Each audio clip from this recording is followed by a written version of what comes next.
नहीं आए कोई बात नहीं, जो नहीं आए तो जो लोग इस कुंभ में आए हैं, आए हुए भक्तों का जो जो घर बैठे दर्शन कर लेगा, तो दर्शन उन भक्तों का कर लेने से जो कुंभ नहा कर आए हैं, तो उन्हें भी घर बैठे केवल दर्शन करने से उनको भी कुंभ दरस परस का पुण्य मिल जाएगा। हम तीर्थ नहीं जा पाते कोई बात नहीं, जो तीर्थ जाते हैं हम उनका दर्शन कर लें। बात सही? हम तीर्थ नहीं जा पा रहे हैं, जो गए हैं हम उनको प्रणाम करें, उनके प्रति श्रद्धा का भाव रखें।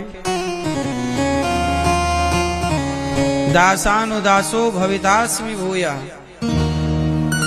या तो भगवान के बन जाओ या तो भगवान के भक्त के बन जाओ, या तो भगवान की सेवा कर लो तो तुम्हारा उद्धार होगा, वरना भगवान की सेवा ना कर पाओ तो भगवान के भक्तों की सेवा कर लो। किसकी सेवा कर लो? या तो भगवान की या तो भगवान के भक्तों की। पर आप जितने लोग बैठे हैं आप सभी परम भक्त हैं, और आप सभी भक्तों का दर्शन ये दास अनिरुद्ध करके कृतार्थ हो रहा है, पवित्र हो रहा है। आप सभी का दर्शन कल्याणकारी है। आप सभी भक्तों को बारंबार नमन, कोटि कोटि वंदन आप सभी को। कच्छा की गंगा में हमारे परीक्षित बनकर के श्री मान प्रसिद्ध नारायण दुबे जी, आपके पूज्य पिताजी श्री दूधनाथ दुबे जी, श्री प्रसिद्ध नारायण दुबे जी की धर्म पत्नी श्रीमती गीता दुबे जी, ग्राम ककरा दुबाबल दुर्वासा ऋषि की पावन धरती से आप हैं, और आप परीक्षित बन करके अपने पूर्वजों का कल्याण कर रहे हैं भागवत सुन करके। माघ का महीना है, माघ के इस माह से जैसे आपने मकर संक्रांति मनाई, उस दिन से सूर्य उत्तरायण हो जाते हैं। क्या हो जाते हैं? सूर्य भगवान उत्तरायण। अभी सूर्य भगवान क्या चल रहे हैं? उत्तरायण। सूर्य उत्तरायण जब होते हैं तब सारे शुभ कार्य प्रारंभ हो जाते हैं। यह देवताओं का दिन होता है। दीपावली के बाद जो बड़ी एकादशी आती है वह देव उठनी एकादशी कहलाती है। कौन सी एकादशी? देव उठनी का मतलब है कि देवताओं के 4 बज गए। देवताओं का दिन, हमारा जब 6 माह गुजरता है ना, तब देवताओं का एक दिन गुजरता है। हमारा जब 6 माह गुजरता है तो देवताओं की एक रात गुजरती है। जब हमारा 1 वर्ष गुजरता है तब देवताओं के 24 घंटे गुजरते हैं। बात सही है? तो देवताओं की रात होती है 6 महीने की, हमारे हिसाब से 6 महीना, उनकी तो 1 रात। तो अभी सूर्य जब दक्षिणायन होते हैं तो देवता सो जाते हैं। देव शयनी एकादशी आती है तो देवता शयन कर जाते हैं। फिर देव उठनी एकादशी आती है दीपावली के बाद कार्तिक में, तो देवता उठ जाते हैं। उठ जाना मतलब 4 बज गए ना, तो हम उठ जाते हैं 4 बजे, 4:30 बजे। तो देवताओं का भोर होता है 4 बजे सुबह, देवता उठ गए। अच्छा, उठ गए ना। अब जब देवता उठ गए तो नहाते धोते वो कहाँ नहाने आते हैं? संगम, यहीं प्रयाग। और जब प्रयाग आते हैं और उनका सूर्य भगवान का जल चढ़ाते का टाइम होता है, जब सुबह होती है तब यहाँ पर मकर संक्रांति आ जाती है। और जब देवता आते हैं तो हम दुनिया वालों को भी पता लग जाता है देवता आए हैं, तो हम लोग भी संगम की तरफ भाग भाग के संगम में डुबकी लगाते हैं। उसी को कहते हैं माघ मेला। क्या कहते हैं? माघ मेला। यहाँ माघ मेला हर वर्ष लगता है। इतना बड़ा मेला जो आप देख रहे हैं ना, ये हर साल लगता है, थोड़ा इससे छोटा, लेकिन ये 12 साल में जो एक बार कुंभ आता है ये विशेष है। वरना ऐसा माघ स्नान तो यहाँ हर वर्ष होता है। हर वर्ष माघ आता है, मकर संक्रांति। तो देवताओं का दिन अब से स्टार्ट हो गया। देवताओं का क्या हो गया? दिन, सुबह हो गई। तो देवताओं की जब सुबह होती है तो क्या क्या होता है? देवताओं की जब सुबह होती है तो इसी 6 माह में जब तक देवताओं का दिन रहता है, इन्हीं 6 माह में बेटियों के विवाह का मुहूर्त होता है। अब देखना, अब बेटियों के विवाह का मुहूर्त चालू हो गया, और जब देवता सो जाते हैं तो मुहूर्त भी खत्म हो जाते हैं। तो अब बेटियों का विवाह का मुहूर्त है, गृह प्रवेश का मुहूर्त है, प्रतिष्ठा का मुहूर्त है, घर बनवाने का मुहूर्त है। इन्हीं 6 महीनों में अच्छे अच्छे मुहूर्त भी होते हैं। जब आप शुभ कार्य करें तो अच्छे मुहूर्त को देख कर करें, क्योंकि मुहूर्त का भी अपना प्रभाव होता है। तो हमारे यहाँ कोई भी शुभ कार्य होता है तो वह इसी समय होता है। इसी समय जब आप कोई भी शुभ कार्य करते हैं तो देवता उस हर कार्य के साक्षी होते हैं।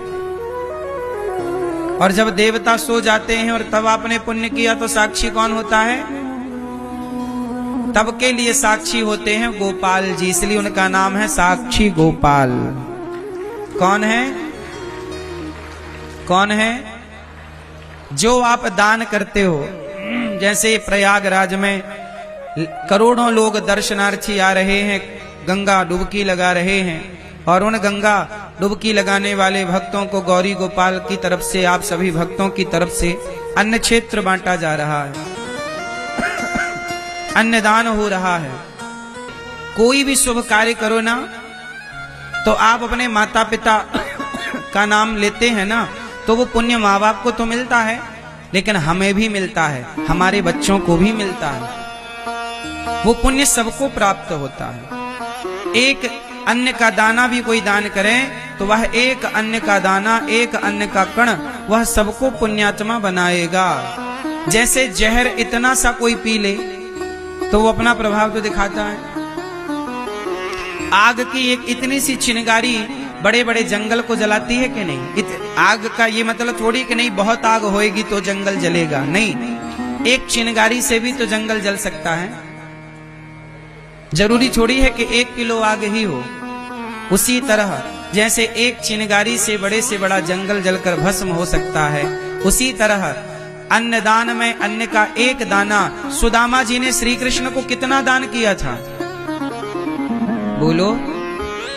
घर से लेकर गए थे 4 मुट्ठी लेकर गए थे। कितनी मुट्ठी?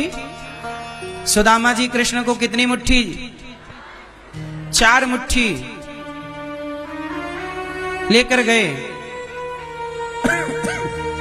4 मुट्ठी चावल लेकर गए, तंडुल लेकर गए, जिसे सामान्य भाषा में आज हम लोग पोहा कहते हैं ना, चिवड़ा।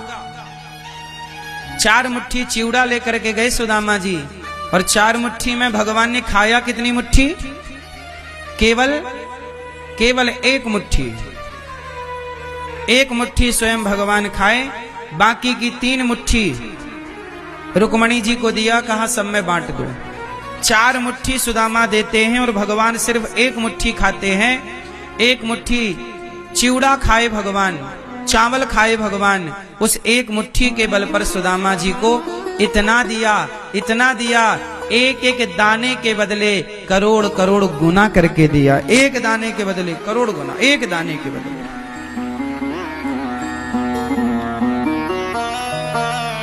भगवान जब देते हैं ना, छप्पर फाड़ कर देते हैं। इसलिए कहता हूं कि सबसे दुनिया में उत्तम दान है अन्नदान। माघ का माह है, कुंभ का पावन पर्व है, गौरी गोपाल भगवान की अन्न क्षेत्र रसोई सेवा यहाँ चल रही है। अन्न क्षेत्र भक्त जन प्रसाद पा रहे हैं। आप भी अपने बच्चों के नाम से आप भी बंटवाएं और आप भी पुण्य के भागीदार बने। और एक बात और बताऊं कि जो भी आप पुण्य करते हो, यहाँ पर साक्षी कौन है? प्रयागराज में यदि कोई भी शुभ कार्य कर रहे हैं आप, तो उसका साक्षी कौन है? हाँ, यहाँ की साक्षी है गंगा मैया। यहाँ की साक्षी कौन है? यहाँ की साक्षी है गंगा मैया, यमुना मैया और सरस्वती मैया। और यदि गंगा मैया, यमुना मैया और सरस्वती मैया यदि ये साक्षी हैं, तो यहाँ धाम में किया गया पुण्य केवल यही साक्षी नहीं है। हमारे कृष्ण का एक नाम है साक्षी गोपाल। हर पुण्य की साक्षी भगवान स्वयं बनते हैं, सबूत गवाह। भैया मैंने देखा है कि इन्होंने पुण्य किया। आपका एक एक पुण्य का गवाह कौन बनेगा? भगवान का नाम क्या है? साक्षी। या तो देवता साक्षी हैं। जब बेटी का विवाह होता है तो किसकी साक्षी में विवाह होता है? बेटी के विवाह में साक्षी कौन होता है? बोलो। बेटी के विवाह में अग्नि साक्षी होती है, अग्नि के फेरे होते हैं। ध्रुव तारा साक्षी होते हैं। कौन होते हैं? बोलो मैया। कौन साक्षी होता है? ध्रुव तारा का दर्शन कराया जाता है। वेद साक्षी होते हैं, ब्राह्मण साक्षी होते हैं और समाज साक्षी होता है कि हाँ हमने देखा है किसका विवाह इस आदमी से हुआ है, इस आदमी का इस स्त्री से। समाज भी तो साक्षी होता है ना विवाह में। बोलो हाँ, नहीं होता? जैसे किसी बेटी के विवाह में समाज साक्षी होता है, ऐसे ही जब आप कोई दान पुण्य धर्म करते हैं तो उसके साक्षी स्वयं भगवान श्री कृष्ण होते हैं, साक्षी स्वयं गंगा मैया होती हैं, साक्षी स्वयं देवता होते हैं। इसलिए दान करे धन ना घटे, जो सहाय रघुवीर। दान करने से कभी धन नहीं घटता।